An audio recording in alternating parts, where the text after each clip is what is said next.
Savitri benar-benar ingin mengganjal matanya dengan korek api karena saking ngantuknya. Di mana cari korek api ya?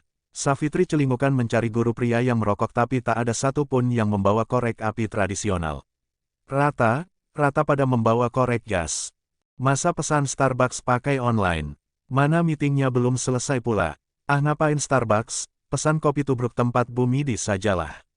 Bu Midi punya kamu brotowali nggak ya? Kan super pahit tuh.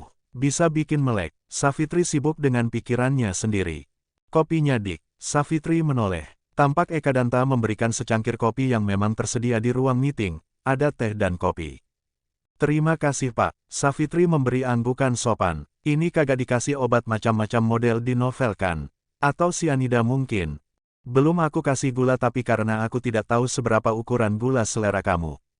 Enggak apa-apa Pak. Pahit juga oke. Savitri mengangguk namun di saat hendak minum kopinya, dirinya mendapatkan pesan 911 dari siswanya. Sudah menjadi kesepakatan jika anak didiknya ada masalah urgen dan tidak bisa ditinggal, harus memberikan kode 911. Maaf Pak Ekadanta, saya harus ke ruangan saya. Permisi. Savitri pun berdiri sambil membawa ponsel dan notesnya. Pak Agus, nyuwun sewu, saya harus kembali ke ruangan saya karena ada urusan urgen. Oh iya Bu Savitri, monggo diurus dulu, nanti kan bisa diinfokan oleh Bu Anita dan Bu Dina. Enjih Pak, permisi. Savitri pun mengangguk hormat lalu keluar dari ruang meeting menuju ruang kerjanya. Tampak di sana 4 siswinya sudah duduk di sofa dengan wajah gusar. Ada apa ini? Dilara, Anissa, Melati, Putri, tanya Savitri bingung. Bu, ada kejadian. Savitri langsung waspada. Ayo masuk ke ruang meeting. Ruang meeting bimbingan konseling. Ada apa kalian sampai harus mengirimkan kode 911 ke Ibu? Tanya Savitri. Bu, hari Jumat kemarin kan libur dan kami ada kegiatan ekstrakurikuler.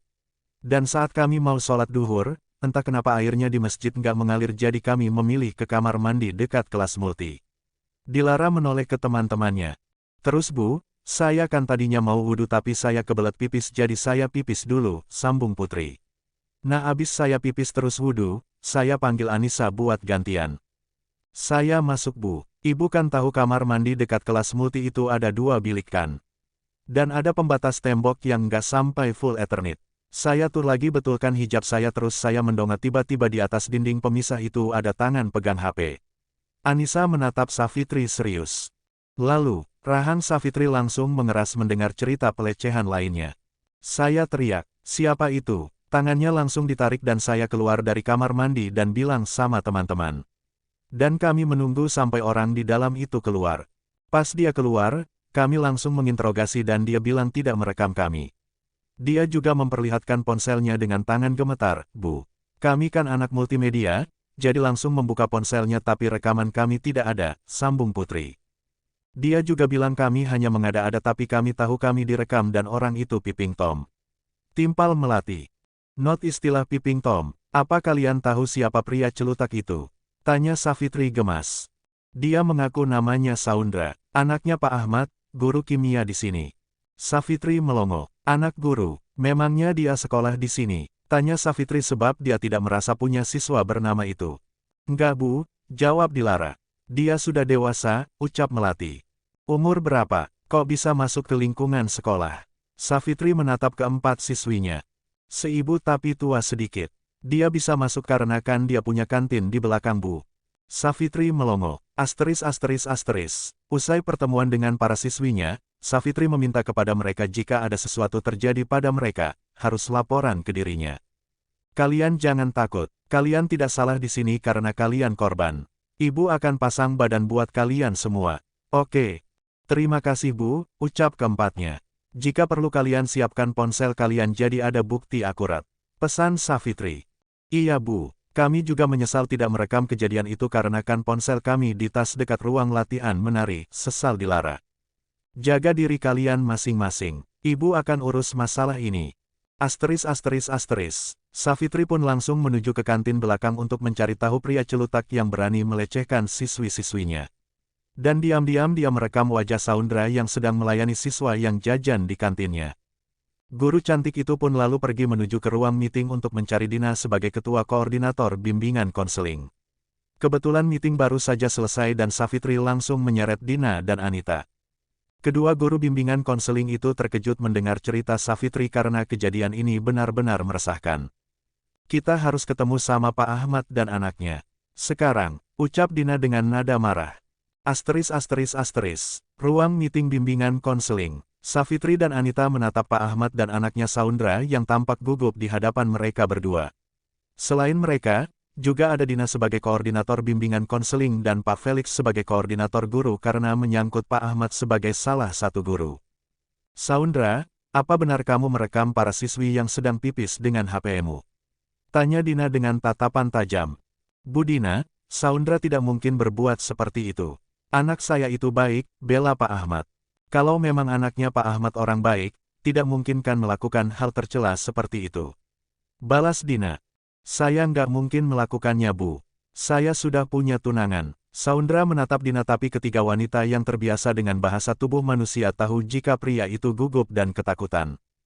Oh ya, saksi sampai 4 orang. Really, sindir Dina. Entah berapa banyak lagi korban pengintipan dan perekam kamu yang akan muncul. Bu Dina, saya akan membawa masalah ini ke ranah hukum karena kalian melakukan tindakan tidak menyenangkan, ucap Pak Ahmad.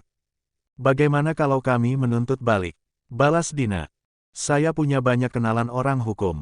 Anak-anak itu hanya fitnah anak saya. Fitnah? Buat apa anak-anak itu memfitnah anak kamu, Pak Ahmad?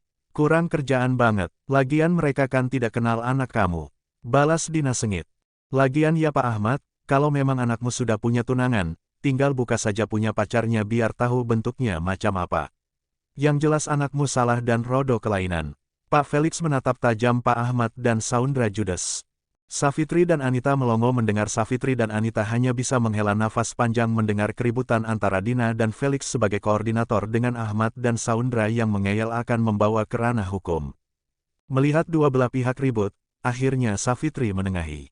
Sudah, begini saja, Pak Ahmad dan Mas Saundra tetap mengeyel tidak bersalah, tidak merasa melakukan hal seperti itu dan akan membawa ke ranah hukum, saya jabani. Bentak Savitri gemas. Kamu ingat kata-kata saya ya Mas Saundra kalau nanti Anda kalah, jangan melepaskan tanggung jawab atas perbuatan tidak senonoh Anda dan berlindung di balik ketiak bapakmu. Kamu sudah dewasa, grown up, dan jangan nangis kalau nantinya Anda dipenjara karena perbuatan asusila. Bu Savitri, memangnya kamu berani melawan saya? Saya punya teman pengacara banyak di Solo, dan saya yakin Anda yang akan menangis nanti. Pak Ahmad menatap judes ke Savitri begitu juga dengan Saundra. Silahkan, saya tidak takut. Savitri menoleh saat Dina dan Anita menowel dirinya. Kami tidak takut, dan jika nantinya terbukti, saya minta Pak Ahmad melakukan permintaan maaf terbuka di hadapan semua guru dan para siswa dan orang tuanya yang anak-anaknya dilecehkan oleh anakmu. Sanggup, tantang Savitri. Jika anak saya tidak bersalah, saya akan melakukan permintaan maaf terbuka di depan semua orang di sekolah. Balas Savitri gagah. Pak Felix menatap kagum ke guru muda cantik itu. Benar-benar berani. Baik, saya terima tantangan Anda, dan sekarang saya akan menuntut Anda ke hukum. Pak Ahmad lalu menyeret Saundra keluar. Setelah bapak dan anak itu keluar dari ruang meeting, tiga rekan Savitri langsung mengerubungi gadis itu. Kowe kie kawanen Saf, kamu itu terlalu berani. Pie nek awake dewe sing kalah, gimana kalau kita yang kalah? Kowe apa sanggup jaluk ngapuroni wong akeh, kamu apa sanggup minta maaf ke orang banyak? Cecar Dina yang sekarang ikut panik. Ora pateken, tidak peduli. Wong anake salah kok kakehan cangkem plus alasan ora ceto, anaknya yang salah kok kebanyakan omong plus alasan gak jelas. Aku ora wedi, aku nggak takut. Wong aku sing bener, balas Savitri judes. Belum tahu saja kalau Savitri ngamuk. Aku wis bu, aku sudah bu, kekeh Pak Felix. Zamannya Pak Safri. Dina terbahak. Pak Ahmad karo Saundra durung tahu rasakno kenosun karo dengkul, Pak Ahmad dan Saundra belum tahu merasakan kena cium sama dengkul. I aku sing durung delok, i aku yang belum lihat. Cebik Anita. Telak nit, gelak Dina. Wis gini kalau Pak Ahmad atau Saundra macem-macem, bilang anak-anak itu merekamnya diam-diam agar kita semua punya bukti. Savitri menatap para rekan-rekannya. Dan apa yang ditakutkan Savitri serta Dina terjadi. Pak Ahmad dengan tidak tahu malunya mulai meneror keempat siswi yang melaporkan pada Savitri beberapa hari ini. Mereka pun meminta untuk bertemu dengan Savitri di luar sekolah karena merasa tidak nyaman jika ketahuan menemui guru cantik itu di ruang bimbingan konseling. Gini saja, kalian tahu kafe yang dekat dengan Stadion Manahan? Cold and Brew. Savitri sedang melakukan panggilan video call di kamarnya bersama dengan 4 siswinya itu. Tahu Bu, jawab mereka berempat. Kita bertemu di sana hari Sabtu jam 10 pagi. Kan libur tuh. Gimana? Tenang ibu yang traktir. Beneran Bu, boleh apa saja? Tanya Putri yang memang paling gercep soal traktiran. Boleh, kekeh Savitri. Asyik. Sengaja Savitri mengajak mereka menikmati acara seperti itu agar mereka tidak merasa terlalu trauma. Jumat malam, acara makan malam di kediaman keluarga Pratomo. Jaehyun melongo mendengar penjelasan Savitri kenapa dirinya akan menemui para siswinya di kafe dekat kediaman mereka. Mereka direkam di kamar mandi. Jaehyun tidak habis pikir dengan pola orang-orang dengan kelainan pola pikir seperti itu. Yup, sepulang mereka dari Jakarta, Jaehyun memang harus pergi ke Kuala Lumpur untuk urusan bisnis di sana dan baru pulang Kamis malam jadi keduanya belum sempat bercerita banyak. Apa yang akan kamu lakukan? Mereka sudah main ancam siswi-siswi kamu terus sekarang kamu kena ancam sama si Ahmad. Masih menunggu langkah mereka, karena buktinya sampai detik ini mereka tidak lapor ke polisi. Aku masih mengumpulkan bukti karena tidak hanya aku, tidak hanya siswiku, tapi juga ke Pak Felix dan Bu Dina, mereka melakukan teror. Jaehyun terkejut, kok berani banget? Beranilah, karena Pak Ahmad merasa bakalan dilindungi hukum. Kamu tahu, kakak iparnya adalah jaksa di pengadilan tinggi. Kakak kandungnya adalah seorang hakim, jadi dia merasa akan melenggang lepas dari jeratan hukum. Tapi kami tidak bodoh, Opa. Semua bukti ancaman secara verbal dan digital, direkam semua oleh kami semua. Dan sudah disimpan sama Mas Abian yang akan diberikan sebagai bukti ke Bang Neil, cengir Savitri. Bagaimana tanggapan Neil? Cuma komentar, kalau ini nggak cuma soto gading dan adem ayam loya. Tambah makan di Diamond, oleh-oleh di Orion, soto Widuran, martabak Jakarta dan dawet Pasar Gede. Ya aku jabanilah, wong ramah di dompet aku. Jaehyun terbahak, baru kali ini ada pengacara yang mau dibayar dengan kuliner. Hanya Bang Neil Blair yang gitu sama aku. Sabtu pagi. Savitri terkejut ketika melihat Neil Blair sudah berada di depan rumahnya bersama dengan Aurora, sang istri. Oh, what a surprise. Savitri langsung memeluk keduanya. Ada yang pengen kuliner di Solo nih, keke Neil ke istrinya. Neil dan Aurora menikah mendadak di Las Vegas hanya gara-gara tantangan dari rekan pengacaranya di sana. Acara resepsi dilakukan di New York tapi Savitri tidak bisa datang karena padatnya pekerjaan di sekolah. Mana pacar depan rumah kamu? Goda Aurora. Sebentar lagi datang buat sarapan di sini, jawab Savitri cuek. Segera diresmikanlah Saf, goda Neil. Kata Opa menunggu aku pas 2 tahun jadi PNS jadi kemungkinan akhir tahun ini atau tahun depan. Assalamualaikum, sapa Jaehyun. Waalaikumsalam, balas semua orang di dalam.